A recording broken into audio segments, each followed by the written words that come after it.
Hello friends, welcome to master class of accounts. आज हम start करने जा रहे हैं क्लास 11th की अकाउंट से एक न्यू चैप्टर नंबर 12। हमारे चैप्टर का नेम है bank reconciliation statement. So basically हम इसका मीनिंग समझते हैं फ्रेंड्स पहले कि बैंक रिकंसिलिएशन होता क्या है। रिकंसिलिएशन करना मतलब कोई आपको बैलेंस मैच करना। अब बैंक रिकंसिलिएशन स्टेटमेंट का मतलब होता है कि आप अपनी कैश बुक का बैलेंस अपनी पासबुक से मैच करोगे। जो भी आपकी बुक्स में बैलेंस है, जो भी आपकी बुक्स ऑफ अकाउंट्स में बैलेंस है, उसको आप पासबुक की बैलेंस से मतलब बैंक स्टेटमेंट से मैच करोगे। उसे ही हम कहते हैं बैंक रिकंसिलिएशन। अब हम पढ़ेंगे इसमें आगे मैच करने की जरूरत क्यों पड़ी। पहले हम पढ़ते हैं bank reconciliation statement as prepared by account holder. ये कौन बनाएगा? जिसका अकाउंट है ऑन अ पर्टिकुलर डेट, किसी एक डेट पे बनाएगा स्टेटमेंट टू रिकंसाइल करने के लिए the bank balance as per cash book, कि बैंक का जो बैलेंस है हमारा कैश बुक में कितना आ रहा है with the bank balance as per bank passbook. मतलब आपके पास बैंक का बैलेंस कितना आ रहा है, आपकी बुक्स ऑफ अकाउंट्स में बैंक का बैलेंस कितना आ रहा है और आपकी पासबुक में बैंक का बैलेंस कितना आ रहा है, इसको रिकंसाइल करने की जरूरत पड़ी, इसलिए हम बैंक रिकंसिलिएशन स्टेटमेंट बनाते हैं। अब आगे फ्रेंड्स हमारा reasons of difference between balance as per cash book and bank passbook. अब ऐसे कौन से रीजंस है जिनसे डिफरेंस आया, उन रीजंस को हम पढ़ते हैं। फर्स्ट है difference due to timing. First difference है हमारा timing difference, as there is time gap between recording a transaction in books of accounts and it is being recorded by bank. आपको पता है कि टाइम गैप होता है जब हम अपनी ट्रांजेक्शन रिकॉर्ड करते हैं और जब बैंक रिकॉर्ड करता है। मे बी 2 days का गैप हो, मे बी 3 days का गैप हो, इसीलिए हम बैंक रिकंसिलिएशन स्टेटमेंट बनाते हैं। फॉर एग्जाम्पल, अभी आपको एग्जाम्पल से क्लियर होगा। Check issued is recorded in cash book immediately. जब भी आप किसी को चेक इशू करते हो, आप किस दिन रिकॉर्ड कर रहे हो? जिस दिन आप चेक इशू करते हो। बट आप सभी को पता है कि बैंक उस दिन रिकॉर्ड करेगा जिस दिन वो पेमेंट के लिए प्रेजेंट किया जाएगा, जिस दिन वो पेमेंट के लिए जाएगा बैंक उस दिन रिकॉर्ड करेगा। बैंक उस दिन रिकॉर्ड नहीं करेगा जिस दिन आप चेक इशू कर दोगे। आपने चेक सेकंड को इशू करा, बैंक ने उसको 10 को प्रेजेंट करा, तो बैंक कब रिकॉर्ड करेगा? 10 को। तो यहाँ पे क्या आ गया?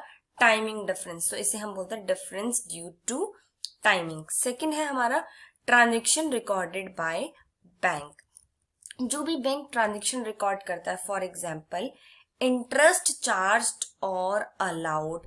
बैंक ने कुछ इंटरेस्ट चार्ज किया या कुछ इंटरेस्ट अलाउ किया, हमें इंटरेस्ट दिया है या हमसे इंटरेस्ट लिया है, या कोई तरह के बैंक चार्जेस हैं, are known to account holder after receiving bank statement.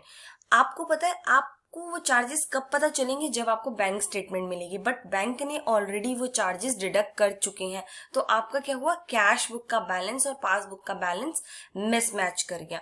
Third है हमारा एरर। एरर क्या होते हैं?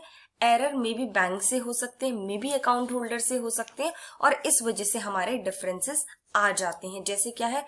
रॉन्ग बैलेंसेस में भी कैरी फॉरवर्ड। फॉर एग्जाम्पल, कहीं 10,000 का बैलेंस कैरी फॉरवर्ड होना था, 1 लाख का बैलेंस हो गया। कहीं 100 रुपीज का होना था, 1000 रुपीज का हो गया। तो ये क्या होते हैं? हमारे एरर्स होते हैं। अब हम इसको और डिटेल्स में पढ़ते हैं। Difference due to timing. Timing difference में क्या होगा? जब बैंक ट्रांजेक्शन रिकॉर्ड करेगा, जब पर्सन ट्रांजेक्शन रिकॉर्ड करेगा। आप इसको ऐसे समझ लीजिए, जो भी गैप होगा इसे हम बोलते, ये हमारा जाएगा रिकंसिलिएशन में। अब हमारा गैप में क्या क्या पॉइंट्स आएंगे? फर्स्ट हम पॉइंट्स है फ्रेंड्स, ध्यान से समझिएगा कहाँ पे डिफरेंस आ रहा है। आप सोच रहे होंगे डिफरेंस तो आना ही नहीं चाहिए, हमारी बुक तो हमेशा बैंक से मैच करनी चाहिए, हमें तो पता है बैंक में हमारी क्या ट्रांजेक्शन हुई है क्योंकि हमारा बैंक है। अब देखिए आप, check issued but not yet presented for payment. आपने चेक इशू कर दिया है बट वो चेक अभी तक प्रेजेंट नहीं हुआ है। जब आप चेक इशू करोगे तो आप क्या करोगे? इमीडिएटली अपनी बुक में एंट्री कर दोगे। बट क्या होगा? थोड़े दिन बाद चेक जब प्रेजेंट होगा, few days after, may be 2 days बाद बैंक क्या करेगा, अपनी बुक्स में एंट्री करेगा।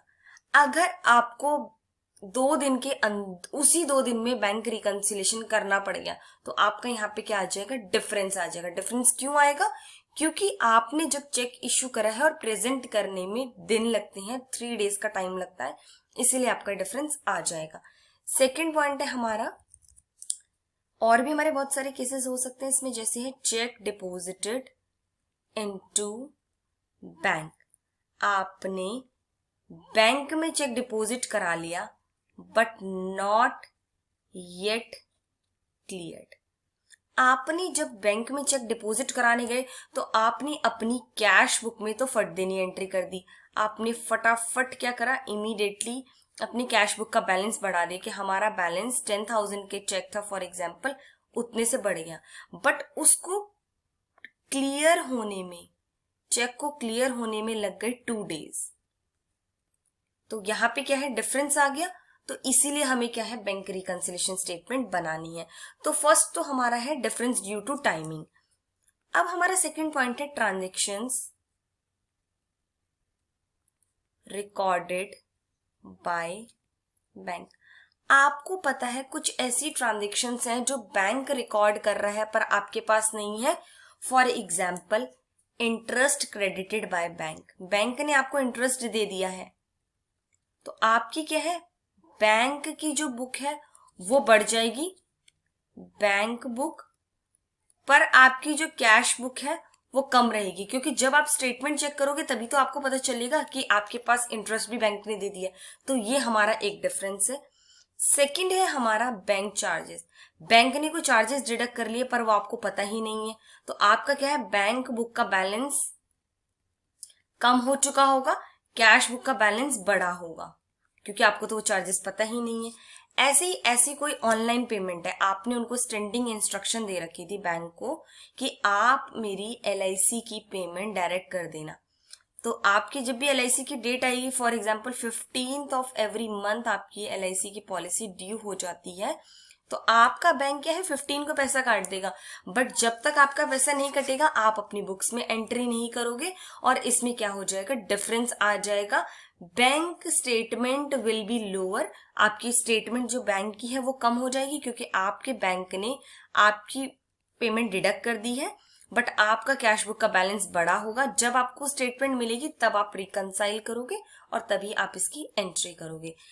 उसके बाद है for example direct deposit of payment by customer. किसी कस्टमर ने आपके अकाउंट में आके पेमेंट अपने आप ही डिपॉजिट करा दिया, तो आपका यहाँ पे क्या होगा, बैंक बैलेंस बढ़ चुका होगा, पर जब आप बैंक स्टेटमेंट चेक करोगे तब आपको पता चलेगा और आपका कैश बुक का बैलेंस है वो कम हो रखा होगा।